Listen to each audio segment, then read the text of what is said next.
Ay, guys, ito, luto naman tayo ng gisadong pusit na may kamatis.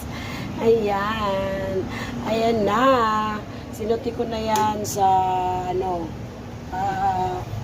bawang, bawang sibuyas, guys, ha.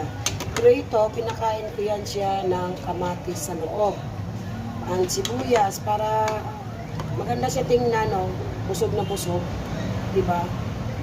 Nilinis ko na yan, na yan. Nakain ko na lang siya ng kamatis. At ito pala ang panimpla nito ay bawang sibuyas, kamatis, tuyo, oyster sauce. Yan. Yan, guys, ha. Yan. Yan ang ating luto na.